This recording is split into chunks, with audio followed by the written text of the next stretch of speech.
It was a busy time at the docks. All the engines were working hard, pushing and pulling freight cars about. One morning, Percy was late. Cranky the Crane was quick to criticize. "These ships can't be kept waiting. They have important cargo. If they miss the tides, they will be delayed in the docks. You should look up to the ships and show more respect. You are, after all, only little." "We've got too much work," huffed Percy. "Then perhaps a lorry should do your job."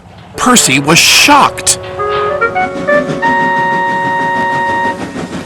He told the other engines what Cranky had said. "Stuff and nonsense," snorted James. "We engines run this island," said Henry. "What if a lorry does arrive?" I'm afraid it did, along with 2 more. Cranky was delighted. "Hey, you down there! Your job's done now! These lorries are taking over! One of them wants to talk to you!" The lorry was very rude. "What's that steaming lump of scrap iron doing here? Be off with you!" Scrap iron? Steaming scrap iron? Ha! A little later, Percy met Thomas and James. Another lorry was being rude to them. Then he saw Percy. "Oh, look, it's a little green goblin on wheels. You'll be scrapped. Just you wait and see." "Well, bust my boiler. What a horrid lorry," exclaimed Thomas. "Despicable," agreed James. The next engine to meet a lorry was Toby.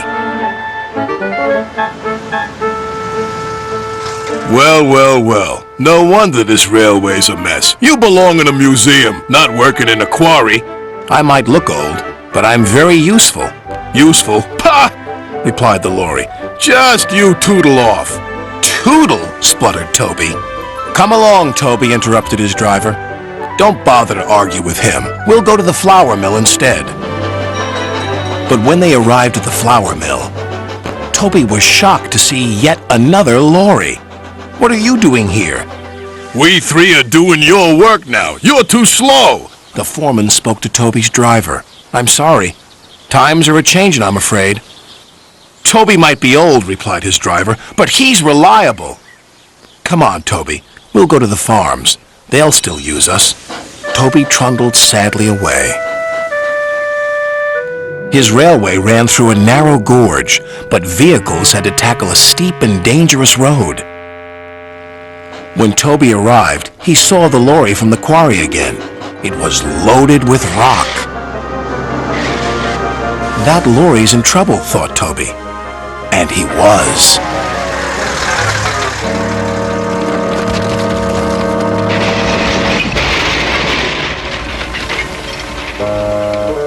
The driver was thrown clear. "Rotten roads," he muttered. The wrecked lorry was taken to the docks. Percy looked at the lorry. "What's this lump of steaming scrap iron?" he teased. "I'll be back," replied the lorry, "so you can wipe that silly smile off your smoke box." "Ha!" said Percy, and wheeshed him loudly. Then Butch, the breakdown vehicle, arrived. He was towing the lorry from the flour mill. "What happened?" asked Toby's driver. "He was overloaded with flour," came the reply, "and he broke down." "Not very useful now, are you?" said Toby. "Grrr," replied the lorries. Then James whistled excitedly. "They're bringing in the 3rd lorry on a barge." "What happened to that one?" James asked. "Stupid lorry was reversing and fell straight into the sea," said the tow truck man. Later, Thomas arrived. He looked at the 3 lorries and laughed. "Well, well, well, the Brothers Grimm, smashed, broken, and sunk." The lorries didn't return, and the engines now work even harder to make sure they never will.